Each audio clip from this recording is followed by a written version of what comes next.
Teenage Mutant Ninja Turtles, issue number 29 from Mirage Studios. So this came out March 1990, and this one was done by A.C. Farley. He did everything. He did the cover arts, the writing, the penciling, the inking, the lettering. So this is his issue. And there are references to H.P. Lovecraft, mostly in the locations, and one of the Cthulhu Mytho monsters also shows up. So yeah, we have this guy in a spaceship who we later find out his name is Allard. And Allard is talking about how he always wanted to be a hero, but he's not an alien life form exiled to this planet. He can't fly unaided. He doesn't really have anything to make him a hero, but he always wanted to be one. And we see him on the computer, and he's accessing files on the Necronomicon. And then we cut to Massachusetts, where the turtles are battling this giant turtle robot.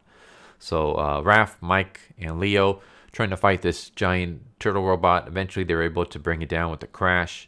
Donatello pops out, basically, talking about how great the robot is. And the only problem is that he accidentally hit 4 servo contacts at the same time, which blew the onboard computer. But once he fixes that, he can have it ready to go, and they can fight it again. And I will say that the way the turtles look here, I don't really care for. They look way too old. They don't look like Teenage Mutant Ninja Turtles. They look like Senior Mutant Ninja Turtles. Like they look like old man turtle. So then we cut to Max and Purvis, and I was kind of laughing at that name, Purvis. So Max is he's basically an idiot. Like he's a kid who is failing his classes, probably gonna take summer school. His parents are gonna ground him. And he just spent months of his life saving up his allowance so he can buy the first print copy of The Dark Knight Returns.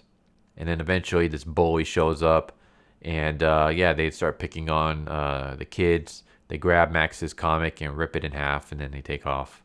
Then we cut to the University of Massachusetts, which is located in Arkham, Massachusetts, which is a location in H.P. Lovecraft's stories. But there's these terrorists that hold a bunch of people hostage in the library section of this museum. And 2 people, April and Casey, were able to save all the hostages, but now they're stuck themselves. So now they're the hostages. They weren't able to make their escape. The turtles hear this, and they decide to go rescue April and Casey. And then we see April and Casey tied up, and we see the terrorists. And the terrorists are vampires. We see like normal-ish looking vampires, and then we see zombies. Or at least I assumed that they were zombies, or I thought maybe they were ghouls, because that's another like media thing. Vampires, when they bite you, they can either turn you into a human, or they can either turn you into a vampire, or they can turn you into a ghoul. So I thought these were ghouls, but no, they're just referred to as vampires. So anyways, yeah, they're talking about like we weren't expecting to be surrounded, so escape might be all but impossible. We got to destroy everything here. Like, we can't leave any physical evidence that we exist, that we space vampires are real. They have a bomb, and they have a dead man switch. Once they push down on the switch, as soon as they lift their thumb up, it blows up, kind of like a landmine. And they give the switch to one of the zombies, and they have him press it down. And they're in communication with one of their buddies, who's another vampire who's chilling out in the truck outside the building. And he has a package that he's going to deliver to the master. And that's when the turtles sneak inside the building, and then they confront the vampires. And then that's when Allard shows up. And Allard and the turtles start fighting the vampires, and Allard tells them, like, hey, you can't kill them by normal means. You got to either slice off their heads or stab them in the chest with wood. So, they fight off the vampires. There's one scene where, one panel that you can easily overmiss it. But yeah, the 2 vampires, like the leaders, turn into bats, and they fly out the window, and they make their escape. So for a moment, I was kind of confused, why they show up later on in the issue, and it's because they actually survived earlier by making their escape. You can kind of miss it if you're not paying attention. But yeah, all that's left is a zombie with the bomb, and now it's like, don't worry, I'll take this and go. So he grabs the zombie with the bomb, and he jumps out the building and blows up.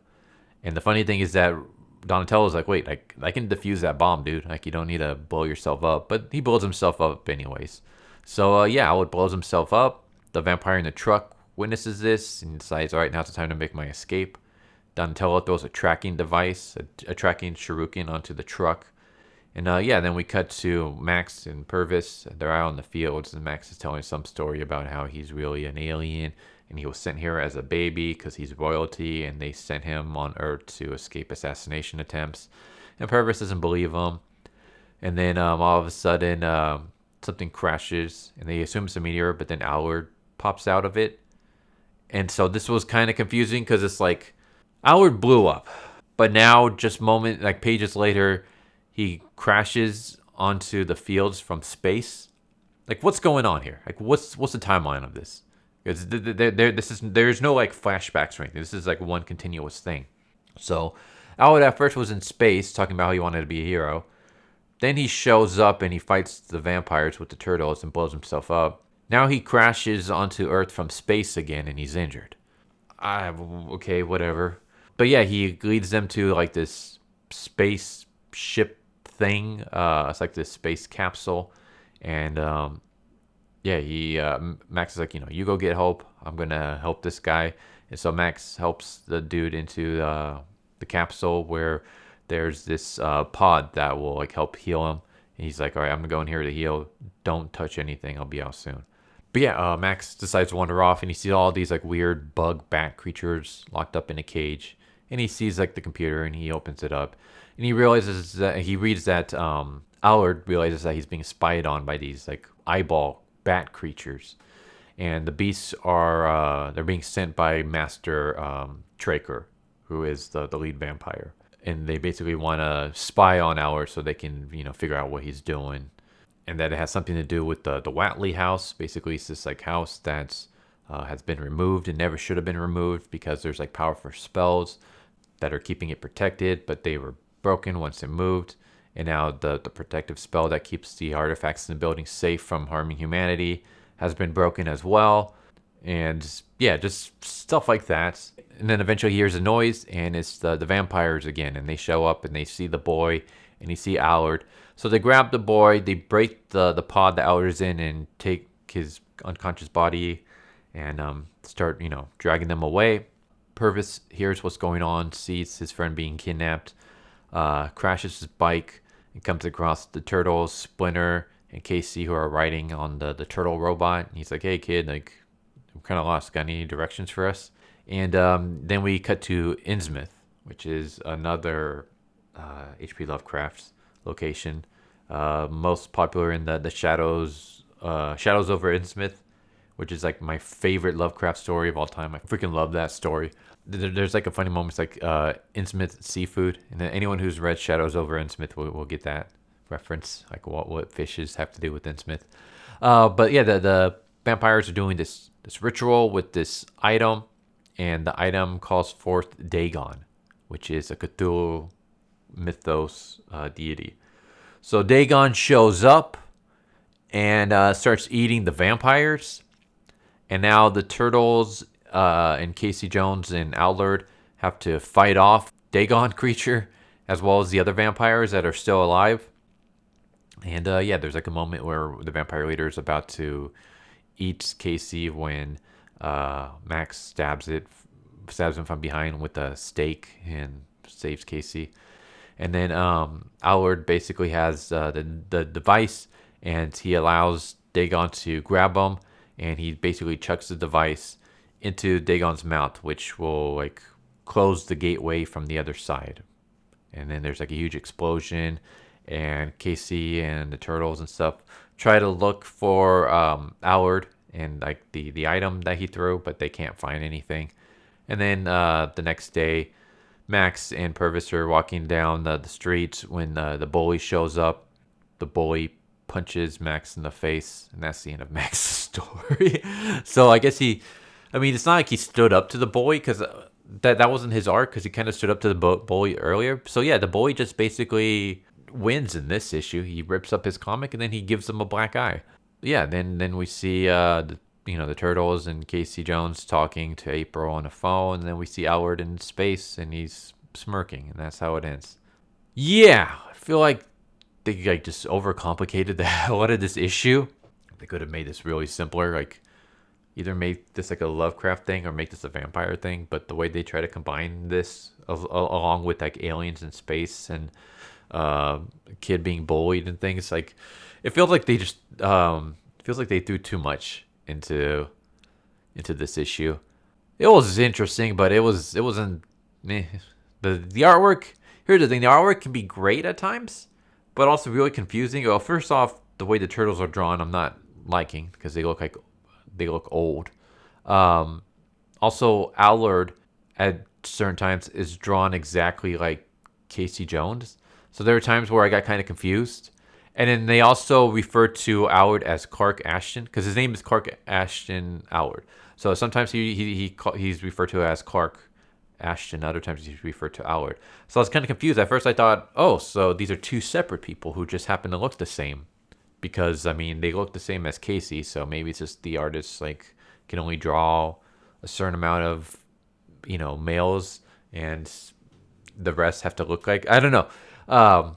Basically, yeah, I thought it was like multiple people, but no, it's just he's the same guy, but they refer to him by either his first two names or his last name, just depending on circumstance, I guess.